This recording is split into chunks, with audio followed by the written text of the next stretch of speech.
Hello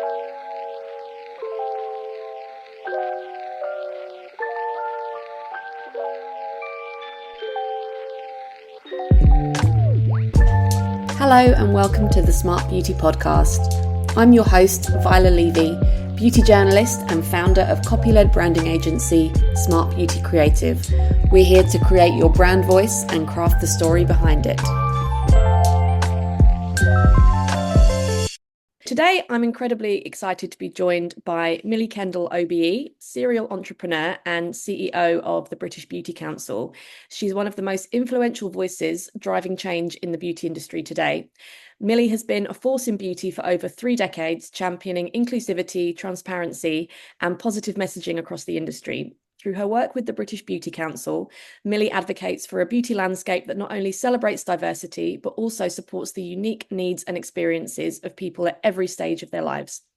In our conversation, we'll delve into some critical questions around ageing and representation in beauty, a topic I know Millie is passionate about. We'll explore the industry's shifting attitudes towards ageing, the rise of pro-aging messaging, and the way brands can genuinely support all ages instead of reinforcing stereotypes.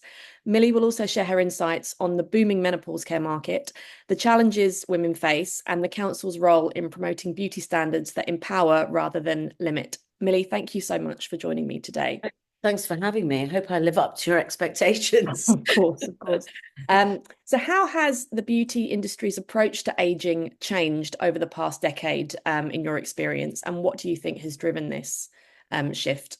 I mean, I think, and I hate to say this, but I think it's a lot of it is commercial, really. And I think that and a lot of the larger companies adopted it reasonably soon when they realized that the spending power was with these sort of over 40s.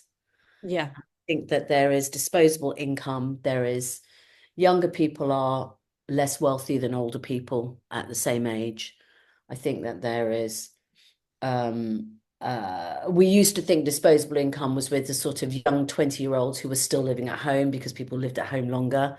And so they had more money to spend.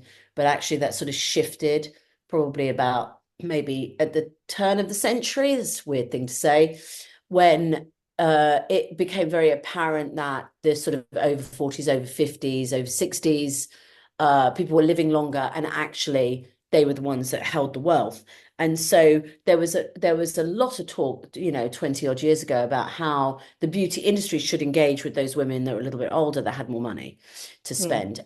And I think that, so you see a lot of advertising, people like Andy McDowell, who has long been a face of in beauty campaigns, who is now still the face in beauty campaigns, but with her beautiful grey hair, or Jane Fonda, who's been a beauty icon for decades and decades and decades, still walking the red carpet or the catwalk, and still being the face of beauty campaigns. So I think that as cynical as it sounds, the shift is very commercial, and it's not necessarily always based on the needs of the older consumer. It's based on the fact that we've got the money. No, definitely. And there's still kind of these ageist stereotypes that the beauty industry has been criticized for perpetuating. I mean, how do you think that we can move forward from that? Because we still see like the term anti-aging everywhere. And like there was an advert I saw on the tube the other day, like, this is how you look 21 or something like that. And I was like, seriously? This, 2024? How do you think we can move forward? Yeah, I think the interesting thing is that we're all chasing the fountain of youth, aren't we? So, and I think that the whatever you call it, we are all still looking back on pictures of ourselves thinking, wow, I looked happier, healthier, younger, in those pictures when I was in my 20s. But life was very different back then. You hadn't experienced all the stress. I don't know if that's something that will change really overnight. I think I think it's about having a combination of both. I know for a fact that I accept myself much better now than I did back then. I think that whilst I may not look as young as I did when I was in my 20s, I'm much more confident and comfortable in myself. So I think it's about, and I actually think the wellness industry might be the key to this, because it might not be how you look, it might be more about how you feel. How you feel, yeah. And that might, and that might not be about whether I still get out of bed and my hip hurts in the morning, and that's not pleasant. And that is part of aging. But I'm much fitter. I exercise more.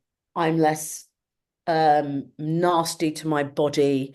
I'm more appreciative of the nooks and crannies and the wrinkles and the flab and the skin elasticity. And I'm kinder to myself. And I do think that the wellness industry will play a big part in this. And it's not just about the supplements and stuff like that, albeit that I think that that will be a part of it. I drink my Simprove in the morning. I take a tablespoon of the most disgusting sea moss before I've even drunk a cup of tea. I only have one coffee a day. I do Pilates and I have a trainer and I play tennis and I'm active. I still go out in the evenings, but I'm just kinder to myself. And I think that that's where we'll strike the balance. I do not think that anybody will ever be able to tell somebody of my age not to that you shouldn't want to look youthful. I No. just don't think that's a reasonable thing to say. I look at those pictures and I think, my God, I was hot when I was 20. I think But for I'm 57, so it's like I have to figure out a way of feeling hot now, not yeah, worrying so much about how I look.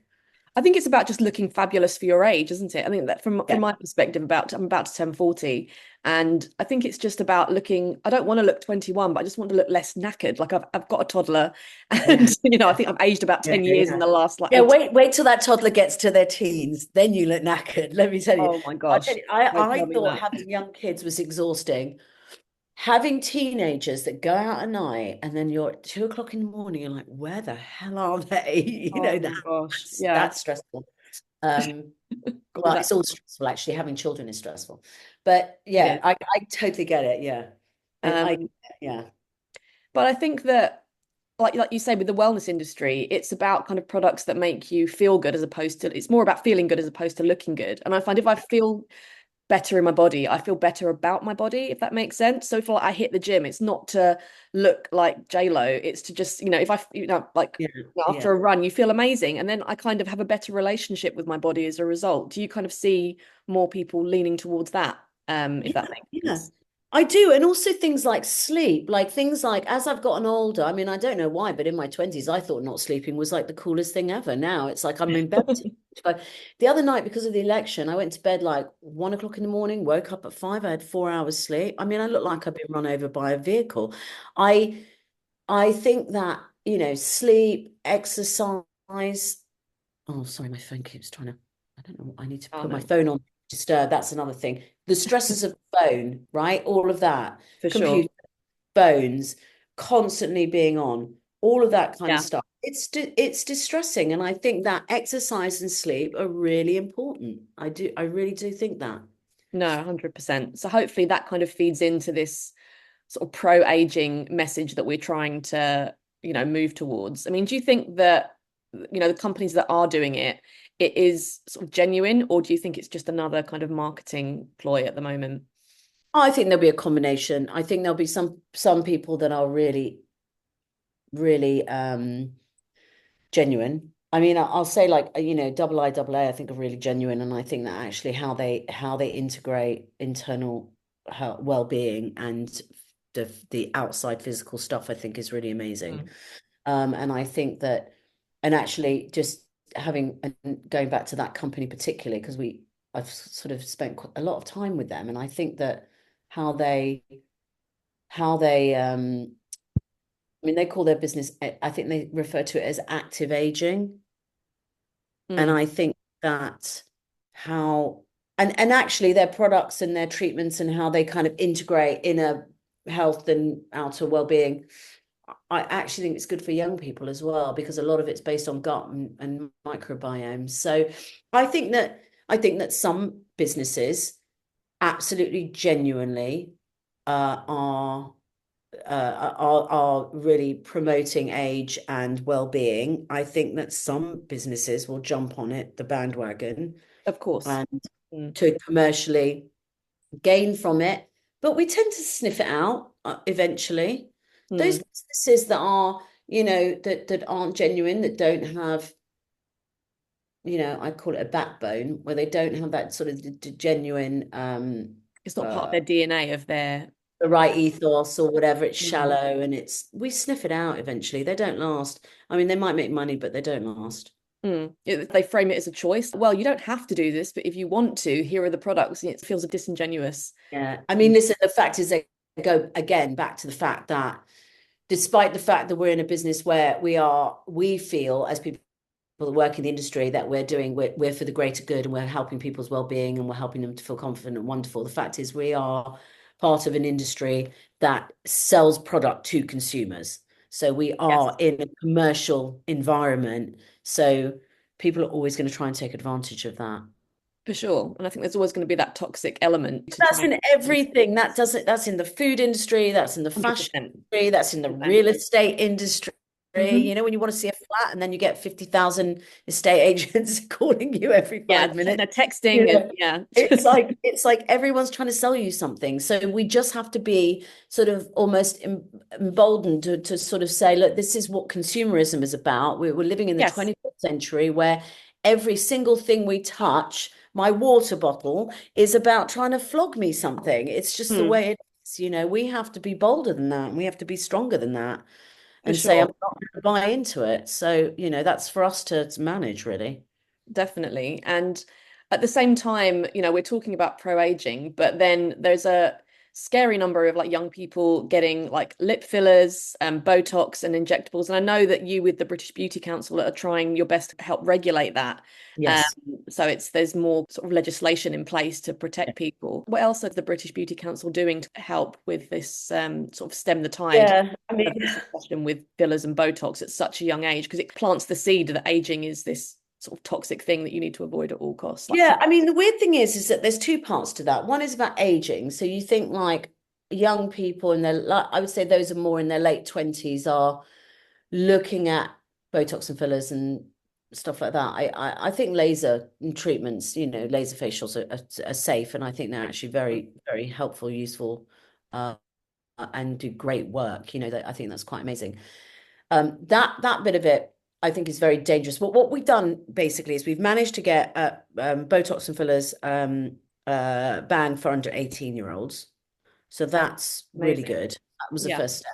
Now we're in a process with Department for Health and Social Care in terms of getting this bill pushed forward. Obviously, with a change of government, always very difficult because you kind of have to pick up where you left off, and for it's sure. challenging because there was a big consultation. We had record amounts of response from industry around the consultation. The idea is to have like a uh, green is okay, orange is a little bit not sure about, and red was definitely we shouldn't be doing. And I feel that Botox and fillers should not be carried out by anyone without a medical license Agreed. because there is no redress if something goes wrong. The fact of the matter is that the horse had already bolted before the Beauty Council came to fruition. Mm, So a lot of people are already doing that, carrying out those treatments. And so the best we can probably hope for is that if somebody without a medical license is doing that treatment, there is medical oversight on the premises, which I think again is really important. In terms of because redress is really important because obviously if something does go wrong, we've got a big problem. Back to the other point about the young people getting those treatments, people in their late 20s, I think, are probably looking at aging. And like I said, I think there'll be machinery like lasers and other treatments that they can probably start to look at if that's a concern. I don't think it should be, but if that is a concern. I think that younger people getting it done, that's not about aging. That is about making your face look different. And that I am wholeheartedly against because you have not grown into your face at that age. no. And having various different things done to your face to change how you look, having cheek fillers or chin filler or lips done at the early age of, in your early 20s, I think is appalling. Sorry. Because we And don't know I, how these people are going yeah, to age. We don't know how that generation are going to then reach middle age with all of that all of those procedures, having done, because they're not like the likes of these reality stars that are billionaires that can go and have things corrected and have fillers removed properly. They can't afford the best surgeons in town. Not a single person I know that's had it done at that age that has not regretted it at 10 years later. And look, and I'll be really honest here. Part of my sort of issue with it is my mum was a big fan of plastic surgery. And we're talking like my mum had plastic surgery in the 70s when it was like, she might have been the first person to ever have had certain things done, in the UK. I mean, she was a real Very early brave. adopter, very brave, but she was never satisfied and she was never happy. And you're chasing this rainbow, this pot of gold at the end of the rainbow. And I don't know. And I feel like it stems from insecurity, but it perpetuates insecurity. And the fact is that when you get to a certain age, as you just said, you feel more confident about yourself. You start to learn to live with yourself. And I don't dislike the fact that maybe my nose is a little wide or my top lip is a little thin, or I don't really Yeah. care anymore because life's really not about that. No. So I I don't know. I think that I think there needs to be some sort of psychological or at least some basic assessment before somebody has a treatment. And I feel that there needs to be medical oversight if anyone is performing one of those treatments that is not a registered medical professional.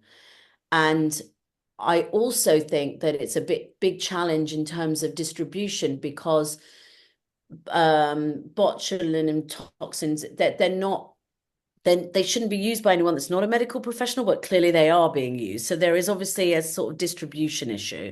Did I say that right? Botulinum toxin. Anyway, I'm not I entirely sure. I don't want to use it by its brand name because that is just Botox is a brand name. It's not actually what it's called. No. But the fact is that there's obviously some slightly dodgy distribution going on Mm. because no one should be using it that's not a medical professional because it's a prescription drug. Yes, and you're literally like injecting poison into your face. Like, why would you go with somebody that Exactly, is yeah. medically Yeah. I mean, I've qualified? never had fillers. I mean, and oftentimes I look at friends of mine that have had it done, and obviously some in really brilliant ways and very subtle. But I Yeah, just it's very think, subtle fillers, but yeah, just you can't really tell unless it's kind of. well, I mean, it's that sort of like suck it up and see. I'm not really Mm. prepared to wait and to see what if it goes wrong. I could be that 1% that it just doesn't sit in the right place. I'm terrified of something happening that I can't control. I don't know. I just wouldn't Sure. trust. I've got a real issue with trust, obviously, but yeah. It's impacting the beauty industry in a way because people are jumping to immediately getting injectables and fillers rather than embarking on like a good skincare regime, for example. As soon as people think, oh, I'm in my late 20s, I should start thinking of an anti-aging routine, they immediately jump to injectables. The industry. I think it's become cheap, and I think that that's a Mm. problem. I think that it's become a bit cheap. I really hope that there's two things, like I said. One is if you're looking at anti-aging, there are certain resurfacing techniques with laser and you know, actives and skincare that probably are better than Botox and fillers, in my opinion. And a good regime and a good facialist that uses laser, I think probably is better option. I Mm. think when it comes to fillers, you only need fillers when you lose volume. And the fact is, you don't lose volume at the age of 20. So if you're using fillers at that age, it's not anti-aging. It's because you want your face to look different. Mm. And people are using them for sort of facial restructure as opposed to Yeah, just yeah, adding totally. volume. Yeah. Because it's kind of it's an easy sort of alternative to a facelift. You can just come in, get a few injections, and then have it done on your lunch break as Yeah, opposed to. yeah, yeah. But you've got to be damn sure that that person knows what they're doing. I mean, again, I just wouldn't trust somebody. I mean, the amount of times I've been offered something like that, and I've gotten to the front door and I've thought, do you know what? I don't really want this, and I've Mm. walked away.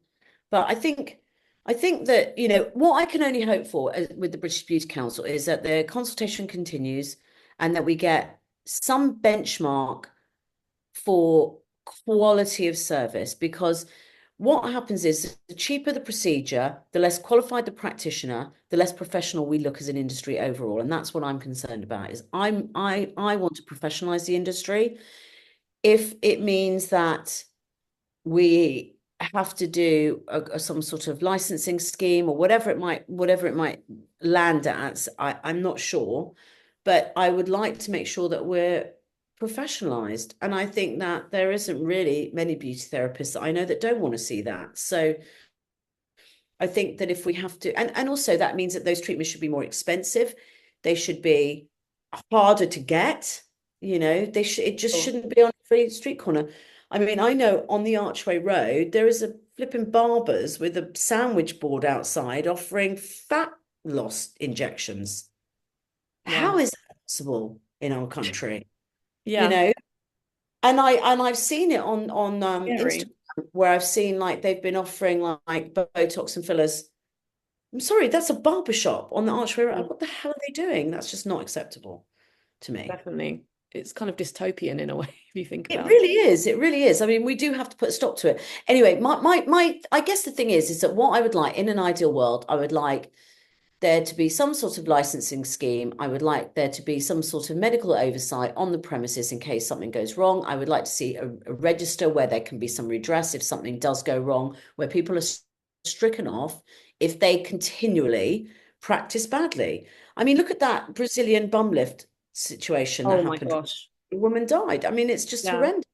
We shouldn't be getting to that point. No, So there apparently. has to be some halt.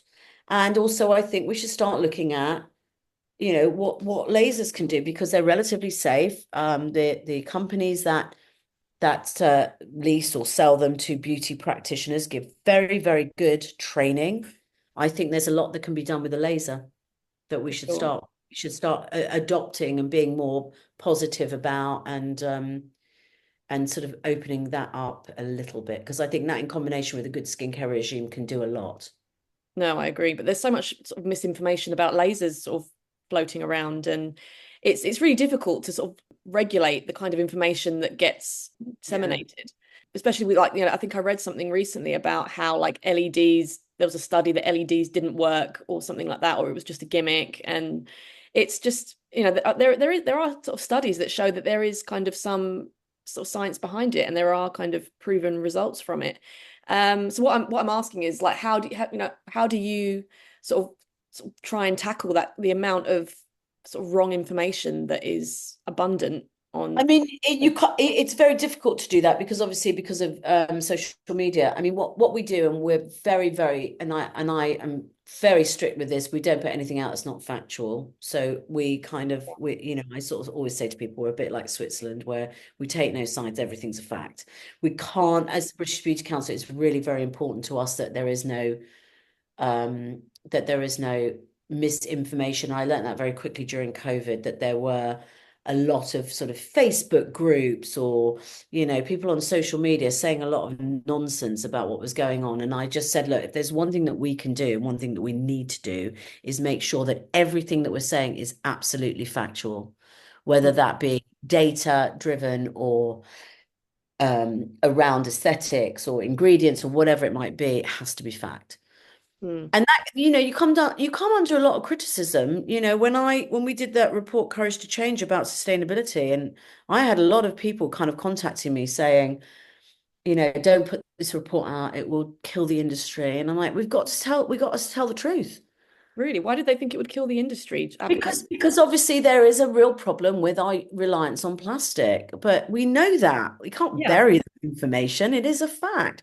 So say it, and then the cat's out the bag, and we as an industry then have a responsibility to fix it and do something Mm. about it. So that's what we work towards. Not saying we have to fix it overnight, but we have to No.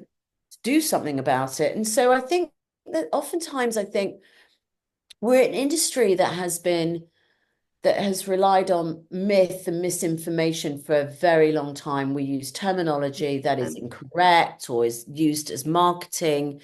And even back to when I had Ruby and Millie, I remember when we were designing Ruby and Millie, and I said, I want all the packaging to be clear and I want to show what's in a product. And somebody said to me at the company that was developing the products, going, but then people will know how little there is. in the pack. And I was like, well, then people will see that everybody has too much bloody packaging. I don't care. Let Yeah. them see how much product is in the pack. And Yeah, they were like, oh no, you can't do that. You can't show what's inside. It was just astounding to me. Like, this is the crazy. problem with our industry. We're conning people. They Do you buy think a big bottle and there's a yeah. tiny little bit of, stuff inside it. That's ridiculous. And then things like dummy ingredients. So like a company will advertise like the ingredient on the front of the pack when really they've got a small amount in the formula that does Yeah, nothing, just so they can exactly. legally say, oh, this is a keratin shampoo, even though the Or keratin it's the is not in it. hyaluronic acid thing, isn't it? I mean, you know what? Unless you've got like something under 8 ingredients, let me tell you, the amount of hyaluronic acid in that product is minuscule. Because Sure. I always look at that whole ingredient diet thing. So when I look at the back of a product, the fewer ingredients that are listed on the INCI list, the Hmm. better I think the product is, Yeah, it's because like it's going to not. a restaurant. If they only cook like 4 or 5 things, you know it's going to be good. Whereas Yeah, like, yeah, yeah, yeah. exactly. Yeah, exactly. Do you think that there's so much smoke and mirrors because it's predominantly women who are buying these products and the way we've historically marketed to those women using very patronizing, infantilizing language, which is hopefully that's why I set up Smart Beauty to try and change that and help brands communicate with their customers in a more sophisticated and informative way rather than, oh, this is like a magical cream or this is a miracle shampoo or whatever, and using these sort of very childish terminology without actually telling the consumer what's in the product. Because some like products Yeah, that I think it's actually more. I think it's actually more of a misogynistic, sexist thing, and I don't want to yeah. come as all feminist, but I am a bit. But I think that's because, and we just did this study with this report that we did, a beauty industry that looks like you, and no surprise, obviously, but white people and men increase at board level, whereas every other characteristic decreases at board level. Mm. So you've got a lot of men making decisions, and when men speak to women or when they're selling something to women, they're going to pick up on the sort of, again, the insecurities of women. I mean, look, for it's like almost human nature that we prepare ourselves to be attractive to men, as females, majority of females, let's say, not all, And there's kind of but nothing wrong with that in and of itself. I don't no. think. And I do, but that is the relationship between a man and a woman. Men have to look a certain way to be sort of virile to women, and women have to be a certain way to look like they're going to be able Yeah, to, and men are under pressure, yeah. as Yeah, well. men are under pressure in a completely different Yeah. way. But I think that when men are marketing products to women, there is a certain language that they use that makes us feel Yes. insecure, inferior, and needing of the product. And I'm not saying those products because my theory is that I think those products actually make me feel good. So I actually don't really care what they're called, but I do actually like the way they smell, feel, and make me feel. And so I like to think I don't buy them based on the narrative because I think a lot of times it's sort of a falsehood. Yeah. But having worked in the medium of this fine industry for a very long time, I do know that it makes me feel good to put a little bit of AL cream on my lips. Oh, I don't exactly. don't care what it's called, don't even really know what that means, but um, but I do think that that's quite misogynistic, actually, the way that terminology is. I mean, you probably know because as somebody that writes a lot of copywriting, a lot of male products are the same as female products. It's just copywriting on the front of the pack is slightly Yeah, was it the different. pink tax or something it's called, Yeah. isn't it? The Yeah, like so that phrases, you're for example. writing something for a woman, and then you take the same product and you can write it for a man, and you can stick one in a black bottle and maybe make it smell of sandalwood, and you can put one in a Mm. pink bottle, smell of rose, but it's the same damn product Yeah. actually at the end of the day. So Yeah. um, But it charge is, twice the price for all the women's and products. absolutely. And the other thing is that our industry is incredibly gendered, and it's very binary, and I Yes. find that quite frustrating. That's not something that we're going to change overnight. It No. is something that there are so many stakeholders that are involved in that, whether that be, brands and retailers and stuff like that. It's the way it's been for years. You go to a hairdressing salon or you go to a barber's. It depends whether you're male or female. Yeah. For the most part, just saying for the most part. But Things are yeah, starting to change, like the perfume industry, for example. We're moving away from that for him and for yeah, her with the rise of niche and the rise of like gender neutral yeah. sense. So And hair that salons are changing. yeah. Sometimes it's like, why is a men's haircut cheaper than a women's? Or, why is that? haircut's a haircut. So, I know Trevor Sorby's put in this sort of gender neutral, sort of non-gendered pricing structure. Hmm. So I think there are some changes. Um, I mean, with I that, think, I just assumed that men had shorter hair and they need to get their hair cut more often. But yeah, that might be that it's yeah, maybe, but the fact is that I used to be a hairdresser, and I have to tell yeah. you that cutting men's hair is really bloody difficult because Hmm. it's that, so yeah, I don't know. I think there's a lot that needs to change. Again, do you know the one thing I've learned about the British Beauty Council is you have to have you have to celebrate small wins because there are small things that you can For do sure. because everything takes a really, really long time. You're on a jet ski and you're trying to stop the Titanic from heading for an iceberg. Hmm. And it's really challenging. And I've been doing that. Ruby and I used to say that when we had Ruby and Millie. I mean, we've been doing it for a very long time. Hmm. And it's, you know, you have to, and I have a lot of respect for a lot of those larger companies. It's very, very difficult for them to make changes, but a lot of them are doing actually a lot more than you expect them to be doing. No, definitely. And now, Yeah. like more indie brands are popping up where that is embedded into their DNA to be sustainable and to have all Yeah, these values like, inclusion and diversity, that it's not kind absolutely. of, Yeah, they're absolutely. not Yeah. scrambling around trying to turn the ship around. I do think that, I I think we're becoming more honest. I think we're becoming more transparent as an industry. I think in the UK we do it far better than our other countries in terms of transparency and giving people agency to make those Hmm. decisions. I think we're much better at it. I think we've got a much better um, and stronger cohort of people that want natural beauty products that are made with integrity and ethics. I Hmm. think that, you know, I was talking to Charles Denton from the Body Shop yesterday, and he was saying oftentimes the the pace at which they operate is slightly slower because of the integrity that's built into the brand, making sure that supply chain is checked and that things are carried out in an ethical manner.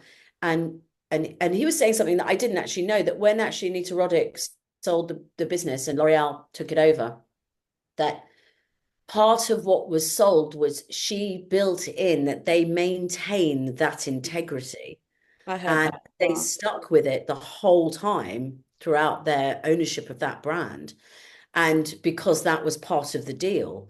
And I think that we shouldn't sell ourselves short. I think oftentimes we look at America or Europe and we think, oh, we like them, but we're not always like them. We don't use as many marketing buzzwords. You know, I think we're a little better. I really do believe that.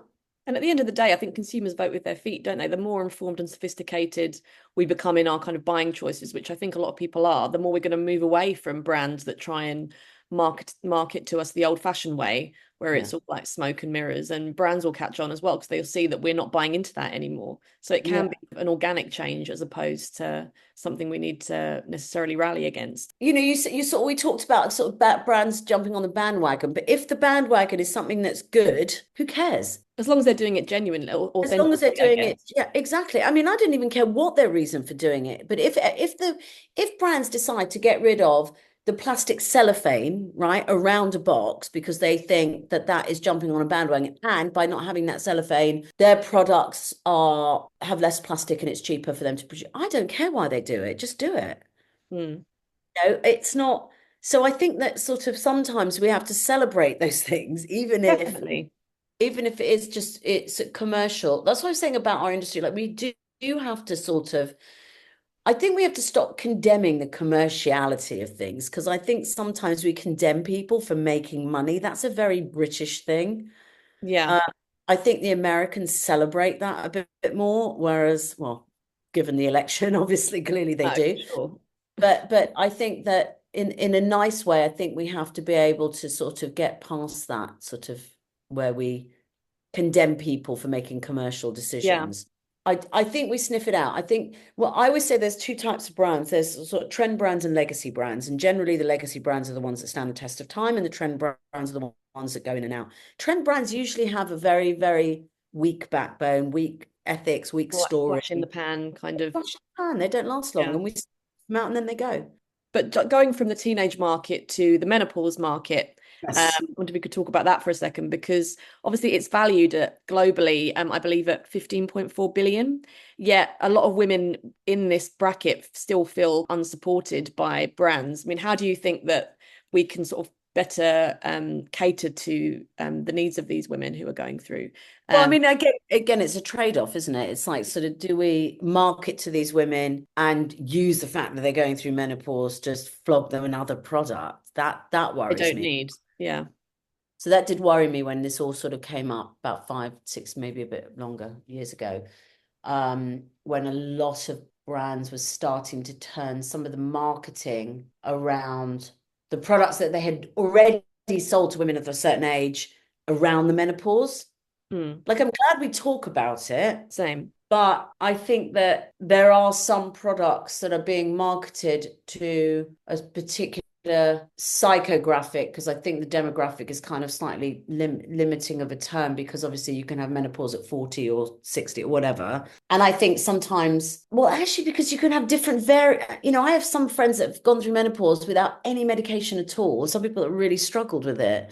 Like, it's so varied. So the thing is that I'm a little bit cynical about marketing skin products to people with menopause, because yes, your skin does get drier, but just use a really good moisturizer. Like, you don't have to have menopause on the front of it to tell me that that's a product that I should use.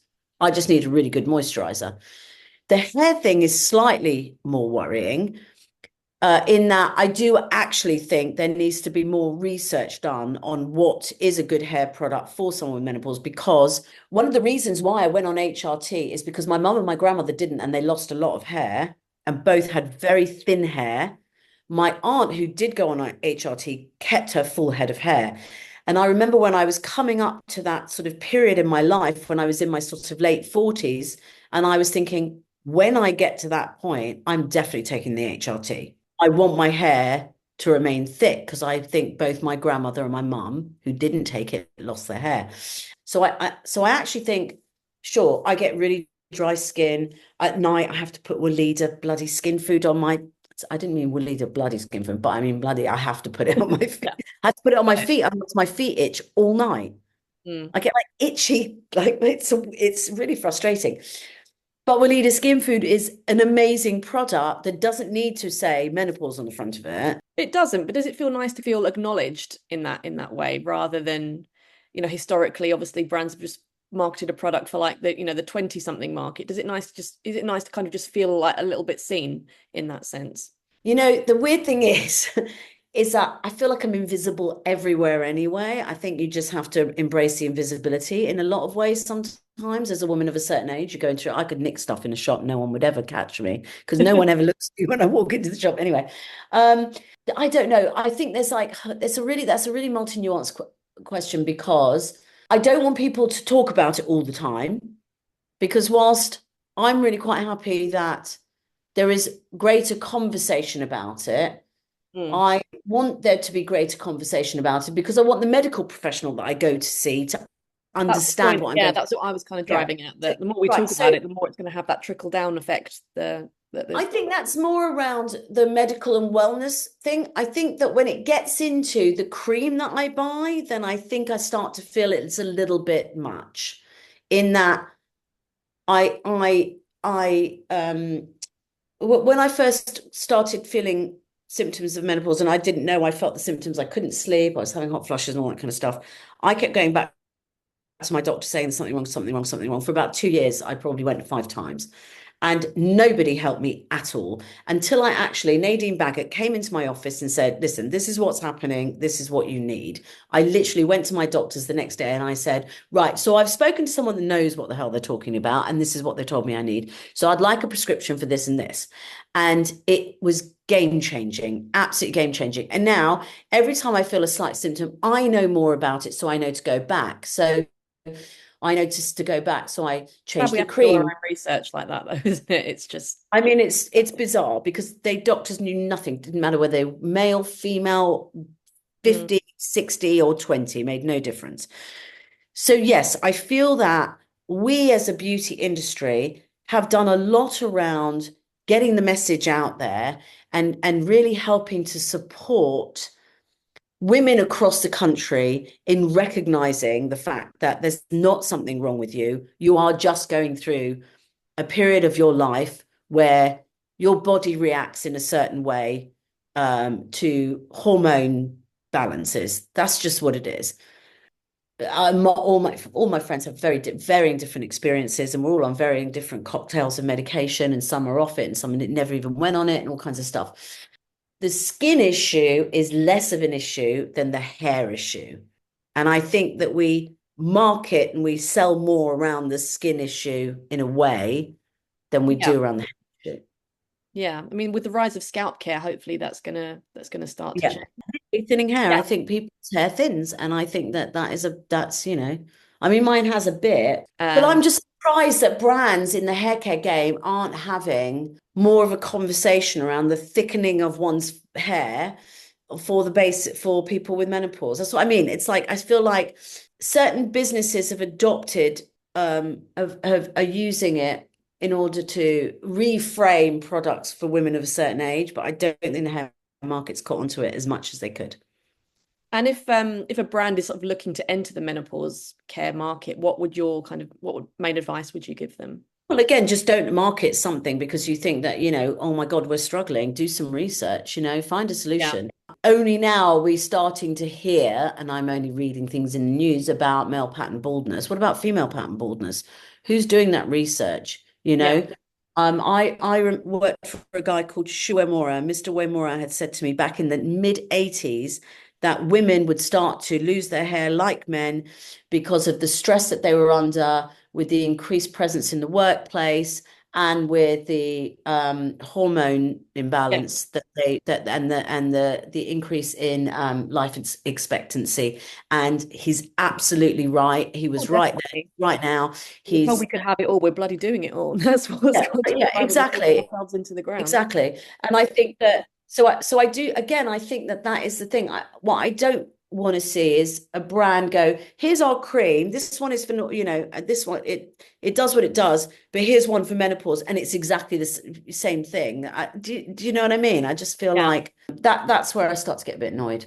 We're almost at the end of our time, but I know you said about celebrating the small wins are important, but if you could see one major change in the beauty industry, what would it be?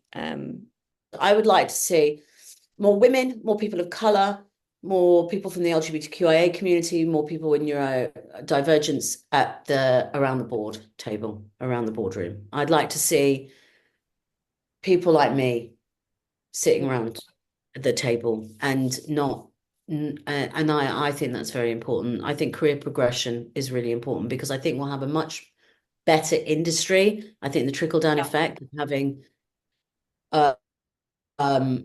multi-ethnic, multi-gender,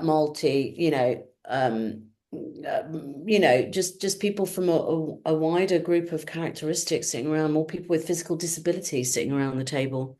Definitely.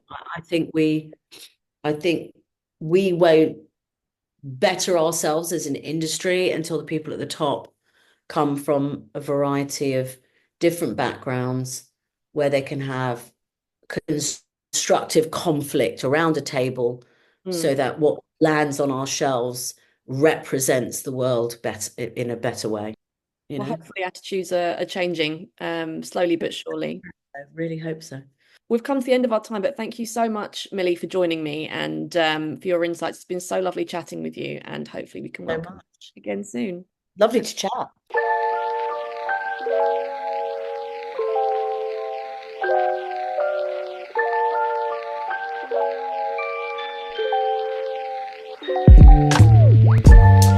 I hope you enjoyed that episode. All links will be in the show notes, and feel free to visit smartbeautycreative.com or visit us over on Instagram to find out more about what we do. And if you enjoyed listening, please don't forget to rate and review Smart Beauty on iTunes, as it helps people find us. See you next time.